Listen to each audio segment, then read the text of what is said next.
We're live from New Delhi. You're watching DD India Live, India's voice to the world. I'm Lipakshi Khurana. Coming up in the next 30 minutes. Kamala Harris concedes defeat to Donald Trump. Biden invites Trump to White House for peaceful transition of power. India's Prime Minister Narendra Modi congratulates President Trump on the spectacular victory, says he looks forward to further strengthening India-US partnership.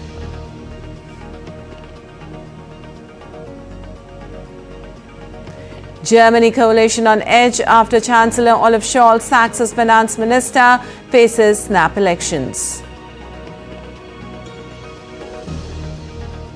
Israeli Prime Minister Netanyahu spoke with Donald Trump, discusses Iranian threat.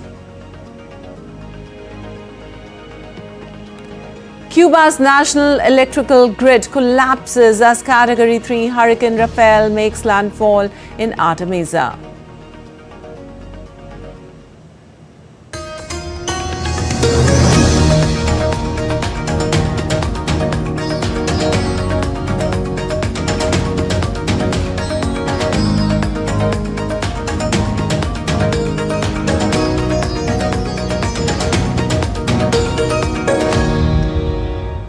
Well, on to the top story now. As Donald Trump won the U.S. presidential election, his Democratic rival Kamala Harris has conceded defeat a day after the result of all the states came out.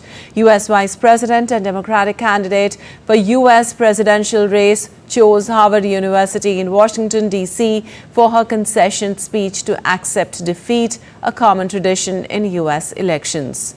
To address the party members, she came with her husband, Douglas Craig Emhoff, and her running mate, Tim Walz. In a concession speech, she accepted the result and said she will continue to pursue the issues she raised during the elections. The outcome of this election is not what we wanted, not what we fought for, not what we voted for, but hear me when I say, in our nation, we owe loyalty not to a president or a party, but to the Constitution of the United States.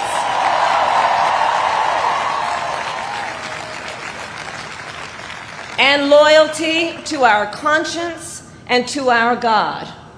My allegiance to all three is why I am here to say, while I concede this election, I do not concede the fight that fueled this campaign. Well, in her concession speech, she said she had called President-elect Trump, congratulated him on his triumph, and promised to engage in a peaceful transition of power. She also thanked U.S. President Joe Biden, her running mate Walz, and millions of party workers for their relentless efforts for fighting the election. She urged them not to lose hope and continue the fight for freedom and justice. Look, I am so proud of the race we ran. And the way we ran it, over the 107 days of this campaign, we have been intentional about building community and building coalitions, bringing people together from every walk of life and background. This is not a time to throw up our hands. This is a time to roll up our sleeves. Well, the world leaders rushed to congratulate Republican presidential candidate Donald Trump on Wednesday, who capped a stunning political comeback 4 years after he left the White House. Among those to offer salutes on social media platform X within the first hours of Trump's apparent victory, emerging were the leaders of Britain, France, Ukraine, India, and Israel. Australia's Prime Minister Anthony Albanese spoke with Donald Trump on Thursday as Australia's US ambassador deleted comments he previously made about Trump, saying they did not reflect the view of the Australian government. Australian Prime Minister Anthony Albanese and his New Zealand counterpart Christopher Luxon said that would look to strengthen their cooperation with the US and their region, including the AUKUS deal. I look forward to talking with President Trump and working with him in the interests of both of our nations. President Trump has run a campaign based on change, and he's made it clear he's going to do things differently. So we shouldn't be surprised as things change, but equally we should be really confident in ourselves and our place in the world as well, and our ability to deliver on our interests together as Australians. Well, US President-elect Donald Trump will retake the White House with ambitious plans for broad import tariffs, immigration restrictions and additional tax cuts. Trump's victory in the US presidential election unleashed a massive rally in the dollar, drove stocks to record highs and punished bond prices. US equity indexes soared with the benchmark S&P 500 up 2.51% to a record high, and huge gains in areas such as small cap stocks and banks that are poised to benefit from Trump's expected lighter regulatory touch. The dollar hit its highest level in over 4 months. Bitcoin hit record highs and treasuries were battered. The election could have far-reaching implications for tax and trade policy, as well as US institutions, affecting assets globally. As for policy, his three main policy aims are to extend and modify the Tax Cuts and Jobs Act, which is currently scheduled to expire at the end of 2025, accompanied by lower corporate taxes and exempting tips from taxation. Restrict immigration, particularly from the southern border. Trump's plan to levy a 10% tariff on all imports that he believes will raise revenue, promote reshoring of production and boost economic growth and jobs. 60% or more tariffs on Chinese goods shipped to US. Trump plans to boost inflation rate by as much 1% point. Shares of Tesla jumped 14.75%. The small cap Russell rose nearly 6%. S&P 500 banks index jumped 10.68%. Bitcoin surged to a record high, betting to a softer line on cryptocurrency regulation. The results meant markets gained clarity about the presidency faster than in 2020, when Joe Biden was announced the victor some 4 days after election night. Though the market attention is turning to the Federal Reserve's monetary policy decision on Thursday, Trump's victory is set to potentially put central bank on a slower, shallower path for interest rate cuts.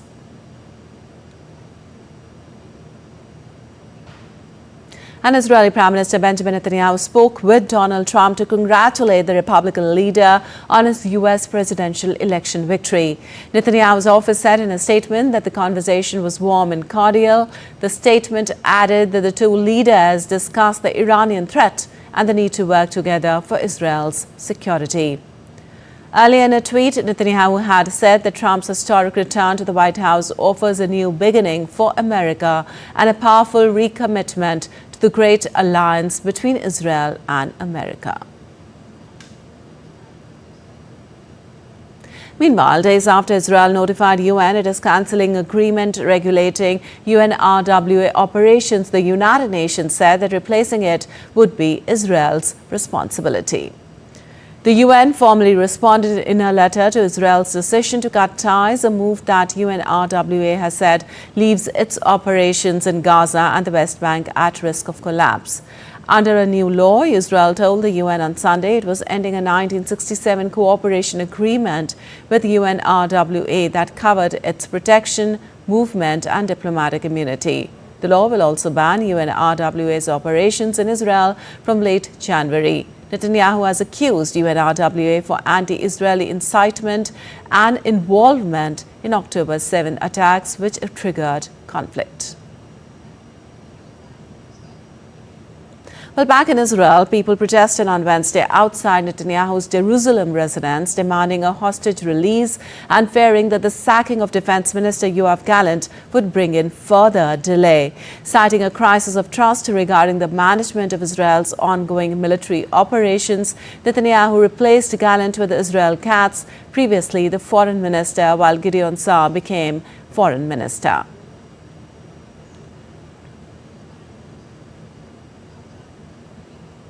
Well, the German government has collapsed after the Chancellor Olaf Scholz sacked his finance minister Christian Lindner, which paved the way for a snap election. Scholz cited persistent disagreements with finance minister for the breakdown of a centre-left coalition. In a televised address, Scholz said he dismissed finance minister Christian Lindner, saying it was necessary to prevent harm to to Germany.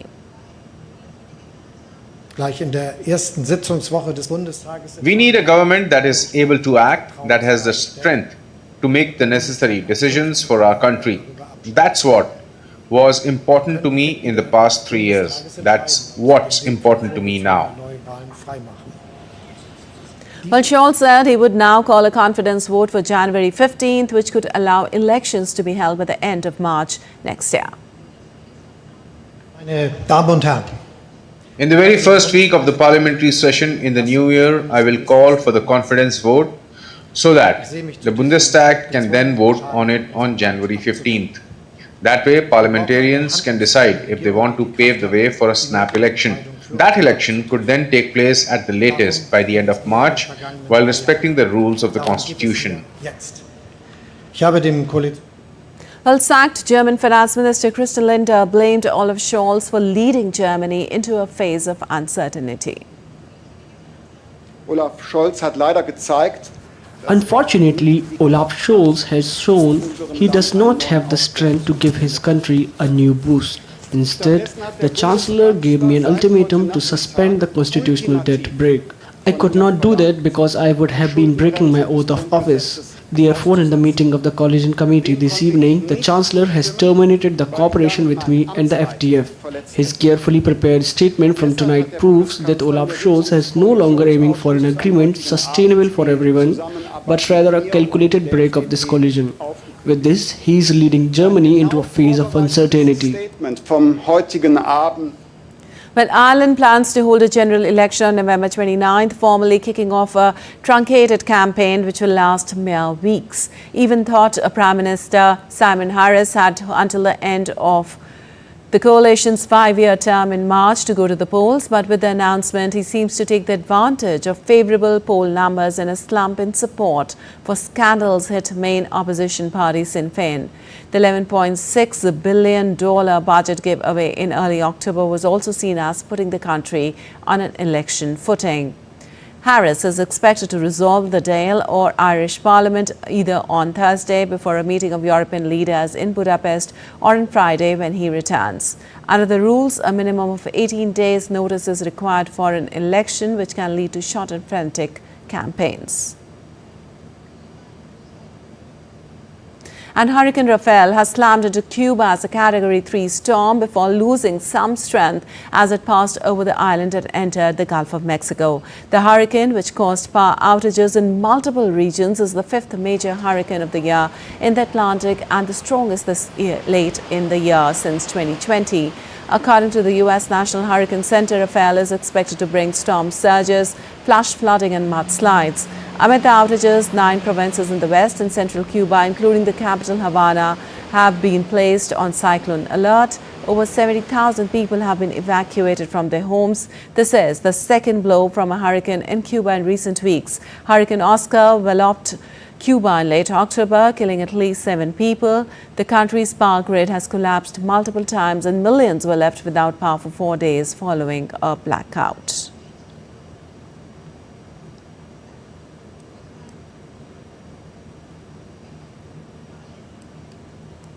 And still to come in this edition of DD India Live. India's External Affairs Minister meets CEOs and business leaders in Sydney on last day of his 5-day Australia visit. India's President Draupadi Murmu on board aircraft carrier INS Vikrant to attend a at-sea event in Goa. An Indian chess master Arjun Argaisi continues his strong form at the ongoing Chennai Grand Masters 2024.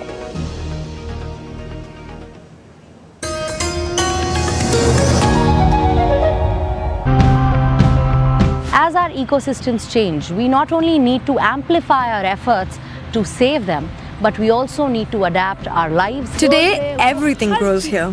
At an altitude of 5,000 meters, we grow mushrooms, strawberries, watermelon, and tomatoes. It's been made possible by the introduction of technology. It's like with stocks. You diversify your portfolio to minimize risk. That's what we're trying to do with the mixed forest, too. People's mindset is changing in favor of electric mobility, and I see huge success in the future as well. Same eelgrass is one of the most important elements in the ecosystem along the Baltic Sea coast. It produces oxygen and provides habitat for smaller fish.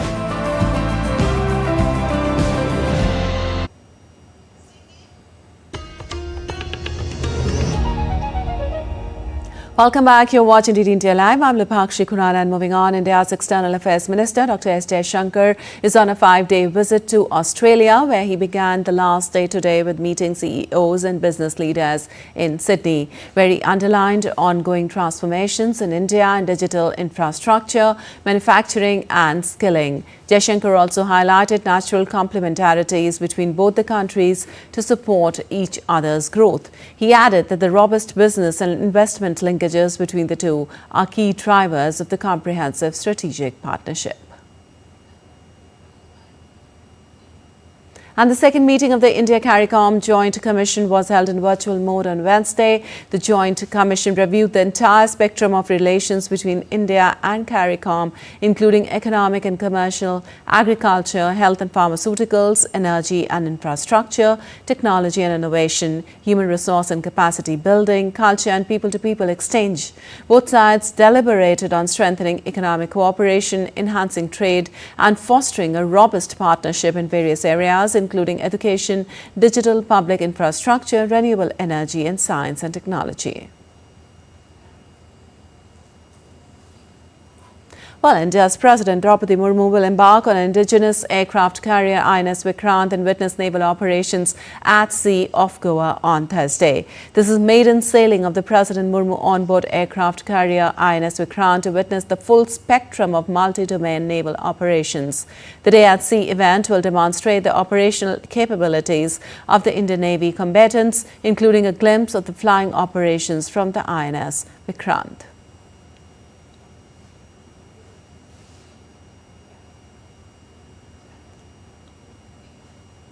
Well, Indian government has taken two significant decisions on Wednesday in the education and economy front. The government has approved the Prime Minister Vidya Lakshmi scheme to provide financial support to meritorious students. Under the scheme, students will be eligible to get collateral-free and guarantor-free loans to pursue higher education.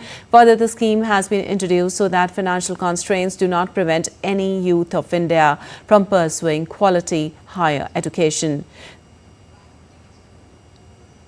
The government also approved infusion of equity of rupees 10,700 crore for working capital in financial year 2024-25 in Food Corporation of India. This will further boost the agricultural sector and ensure the welfare of farmers nationwide.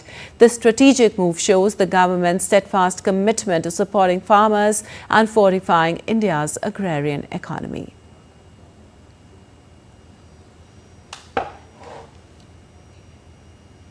Well, delegates at the International Solar Alliance were introduced to India's innovative agri-voltaics model, blending agriculture with solar energy. Visiting a farm near Delhi, they saw how India is maximizing land use for food and energy. The approach highlights India's commitment to sustainable growth and balanced development. Delegates at the International Solar Alliance recently experienced India's innovative approach to sustainability. They visited an agri-voltaics farm on the outskirts of New Delhi in Najafgarh. Managed by the India Agri-Voltaics Alliance, this farm demonstrates India is blending agriculture with solar energy production to address its growing need for sustainable practices. Agri-voltaics is a dual-use system where solar panels are elevated to allow crops to grow beneath them. This approach maximizes land usage by combining agriculture and energy production. The panels are mounted on raised structures with walkways which enable easy maintenance while allowing uninterrupted farming activities. Crops like cabbage are grown between the panel rows using interspace cropping to optimize land. Advanced software plays a role here too, modeling light and shade patterns to ensure crops receive right amount of sunlight, crucial for yield. You continue producing the food and you're also producing energy. And I have actually been discussing with him and saying, but I think you could even do better. For example, if you used hydroponics, so where you can have different levels of crop, and that would reduce the time you actually take to recoup the money. So it is an appropriate technology. When properly used, you can actually, is also employing a number of people. He's producing food, he's producing energy, he's employing people, and then it fades into his other enterprise. India faces a delicate balancing act between food security and energy needs. With food demand expected to rise sharply by 2050, the need for farmland is pressing. At the same time, the land required for solar and wind power to reach net zero goals is immense. In the pursuit of sustainability, India's innovative agri-voltaics approach offers a promising path by carefully balancing food and energy needs. India can lead the way in sustainable growth, setting an example for the world in achieving food security and energy independence. With camera person Gaurav Giri, this is Taposh Bhattacharya for TD India from Najafgarh, Delhi. And now let's take a look at other stories making news today. The Indian Railways achieved a remarkable feat by transporting 6.5 million passengers on 4,521 special trains in last 36 days. These additional services have played a crucial role in facilitating smooth travel during the ongoing Durga Puja, Diwali and Chhath Puja celebrations. Indian Railways achieved a historic milestone, transporting over 30 million passengers in a single day on November 4th to meet festive season demand. Indian Railways is also preparing for the anticipated return rush beginning November 8th with the ending of Chhath Puja festival. A Tibetan artist collective unveiled its second annual group exhibition titled Unsettled at Buddha's abode in McLeodganj, Dharamshala, showcasing the dynamic works of 20 Tibetan exiled artists from across the globe. Exhibition is underway till November 16th, brings together artists from countries as diverse as Nepal, Singapore, Canada and India, each contributing a unique perspective on Tibetan identity, displacement and the human journey of belonging. Russian scientists recently showcased scientific achievements at the Nauka's O-Positive Festival. This year, the festival themed Science Around Us as part of the international program for the Decade of Science and Technology. Visitors can try controlling robotic dogs and underwater robots, test the knowledge of history, politics, geology and other scientific fields. While you're watching DD India News Hour, time now for some sports news. Arjun Agassi continued his strong start to the Chennai Grand Masters 2024 on Wednesday by holding American Grandmaster Levon Aronian to a draw. Playing with the white pieces, Arjun Agassi kicked things off with a Queen's Pawn opening met by Levon Aronian's response in the Indian game. The two Grandmasters exchanged tactical maneuvers and strategic depth, pushing each other through every phase of the game before ultimately settling for a hard-fought draw. Meanwhile, in the challengers category, Pranesh M and Karthikeyan Murali settled into a balanced draw, while Leon Mendonca impressed with a strong victory over Harika Dronavali. And Josh Inglis will step in as captain for Australia's third one-day international against Pakistan at the subsequent T20 series. He's been chosen over senior players such as Glenn Maxwell, Adam Zampa and Marcus Stoinis to lead the side in the absence of regular captain. Pat Cummins, the ODI skipper, will be rested for the final one-day in Perth along with Test regulars Mitchell Starc, Josh Hazlewood, Marnus Labuschagne and Steve Smith. All right, that's all for this edition of DD India Live, but let us know your thoughts on the news of the day. For those on the go, you can get all the latest news and updates from India and across the world on the DD India mobile app. The app is available on both Android and iOS platforms. Scan the QR code on the screen to download now. We'll be back with more news as it breaks here on DD India. I'm Lipakshi Khurana from all of us here in Delhi. Thanks for watching DD India Live.